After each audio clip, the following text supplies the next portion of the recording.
Look at this. Look at this. People actually believe that there is a car floating around out in space. Well, I think it looks so ridiculous and impossible. And you can tell it's real because it looks so fake, honestly. Like, we'd have way better CGI if it was fake. This is live on the air, okay? I'm going to zoom in on the Earth in Photoshop. You see the Earth? Okay, I'm going to go to Image, Adjust, Levels, and I'm going to bring the levels up. Uh-oh. What is that? Why is there a square box around the Earth?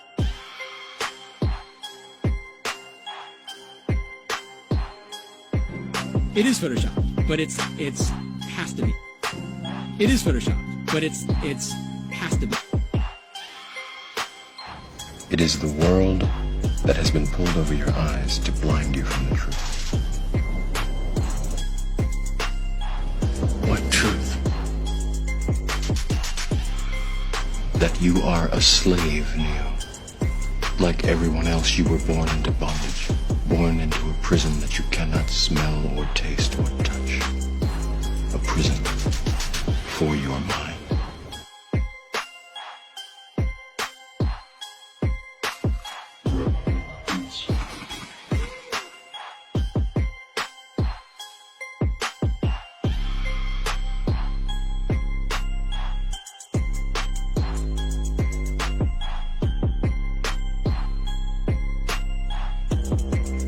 So let's use this model of the Earth. And let's enlist the help of a friend, Taxi. You might know her. Next segment, I'm going to show you how NASA grabs objects in 3D space, rotates them around, manipulates them. They can do this with water, with cloth, anything. And the cool thing about it is we can take what they're doing, what they're seeing with their contact virtual reality augmented lenses and put that on a separate video layer live.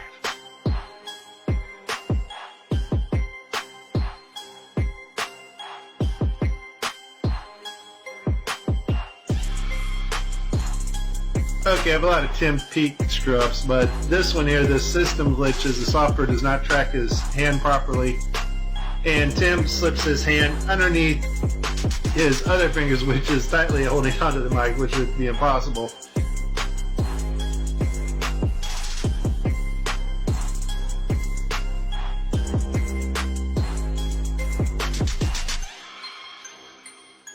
You can tell it's real because it looks so fake, honestly. Like, we'd have way better CGI if it was fake.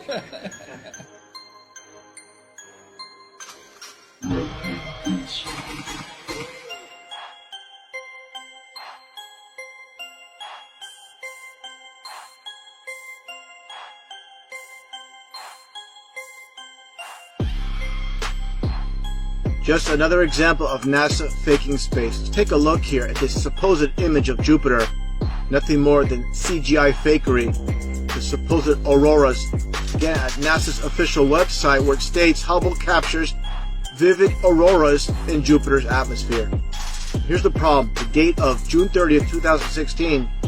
Now take a look at this. Another so-called official image of Jupiter. This one's from back in 2014. You see the problem here? Now let's take a closer look at the supposed two images provided from NASA of Jupiter. All the clouds are in the same exact position. Here's a side-by-side. People can't see what's taking place here with NASA. Nothing more than fakery. I mean, give me a break. This is a complete insult if you have a brain in your head.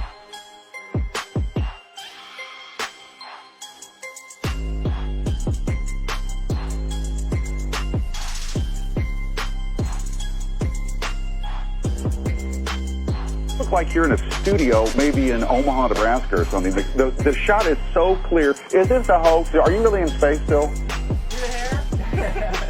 I don't know. We're going to have to do something for you.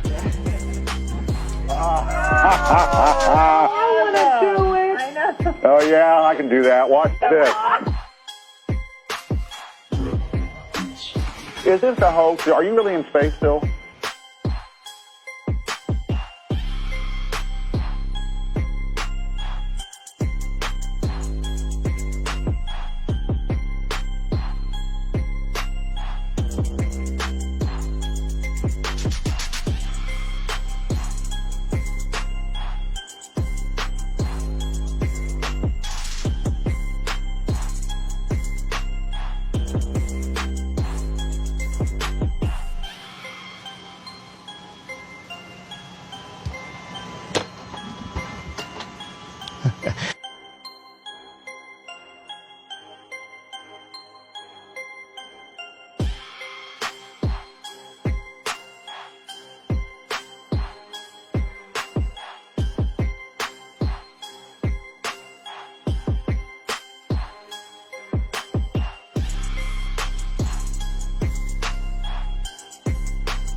a somersault right now?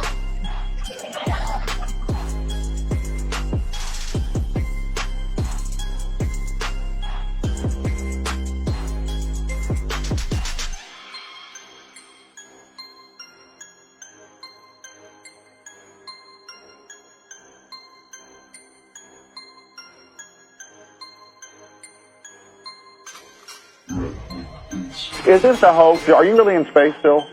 See the hair? See the hair? And they just start making stuff up. Yeah. Like that Neil Armstrong guy. Have you seen him on the talk shows? Neil Armstrong, you mean the first man to walk on the moon? Talk about a fish story. Yeah. Man, and they're buying it. Oh, yeah.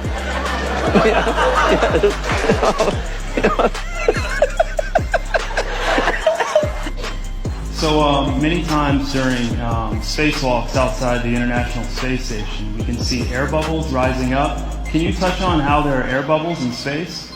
Can you be more specific? Air bubbles?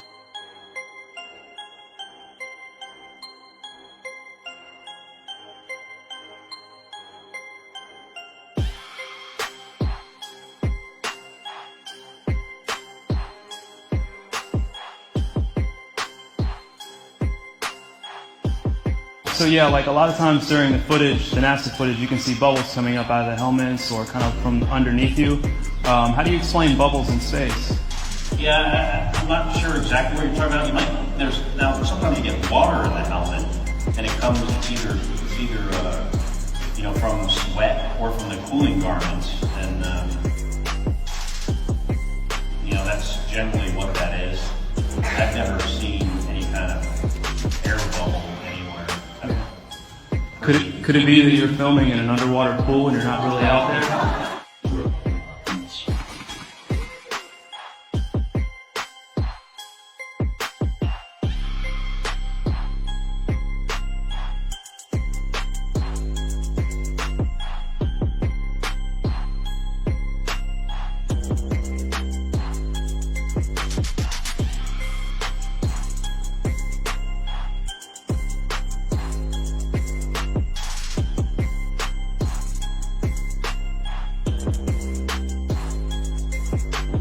Let me tell you why you're here. You're here because you know something. What you know you can't explain, but you feel it. You felt it your entire life, that there's something wrong with the world. You don't know what it is, but it's there, like a splinter in your mind, driving you mad. You're a coward and a liar and a thief.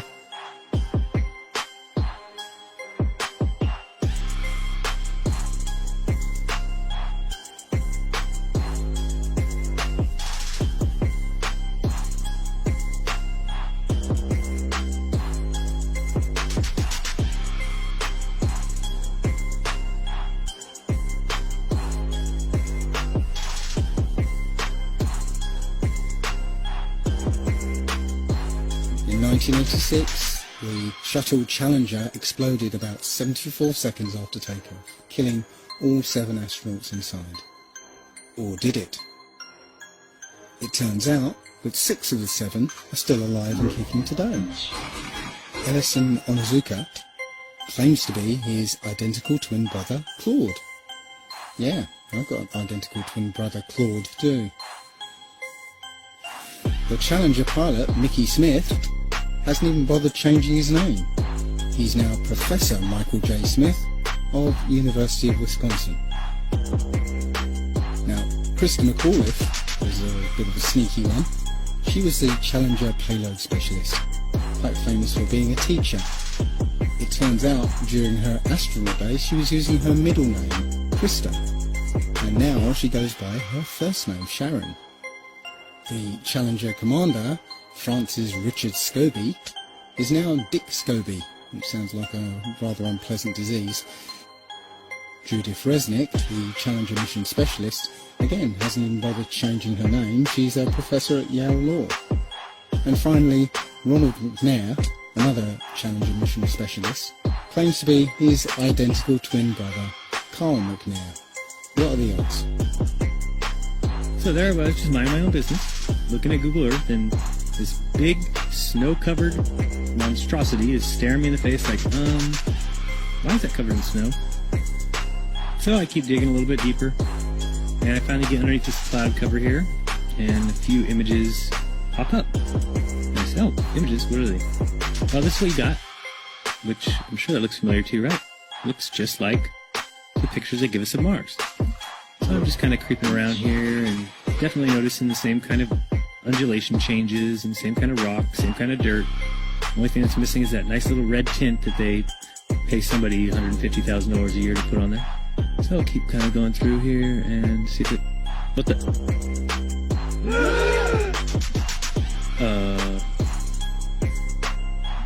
Yeah. So, I got another truck. Oh yeah, it says NASA. What's that say? Mars Project? I think I found out where Mars is, guys. At some point in the future, we're going to look back and say, how did we do it without space? The kinds of technologies that we're testing out on Space Station are definitely helping us with our goals of going beyond low Earth orbit. Early in the next decade, a set of crewed flights will test and prove the systems required for exploration beyond low Earth orbit. Right now, we only can fly in Earth orbit. That's the farthest that we can go. And this new system that we're building is going to allow us to go beyond and hopefully take humans into the solar system to explore. As we get further away from Earth, we'll pass through the Van Allen belts, an area of dangerous radiation. We must solve these challenges before we send people through this region of space. We must solve these challenges before we send people through this region of space. There's a small problem with going to the moon, and inch by inch, NASA is leaking out that they know that there's a problem there. It's called the Van Allen belts, high radiation belts of charged particles around Earth, and we don't know how to get through them, they say. Well, isn't that interesting, because there sure didn't seem to be a problem back in 1969. The moon landing stopped in 1972 and we haven't been back. We haven't been beyond the Van Allen belts. NASA admitted that it had lost the original footage of man's first steps on the moon. Go to YouTube and watch A Funny Thing Happened on the Way to the Moon. It contains newly discovered evidence, which is part of the missing tapes, of outtakes from the first mission to the moon, of them falsifying a shot of being halfway to the moon. For NASA to come out and say that all the tapes are erased, I mean, it's incredible. Geraldo, this isn't just one tape. This is rooms of tape labeled Apollo 11 moon landing. Someone had to physically go and erase it. It's very challenging to try to prove we landed on the moon, and it shouldn't be challenging. The tape should be there. There should be plenty of evidence. I mean, it's proof right there. This is an official NASA photo of the first Apollo 11 lunar module landing on the moon. I mean, it's right there. This is proof, man. It's the picture's right there. It's landing on the moon. But the only problem I have with this picture is that it's taken from the moon.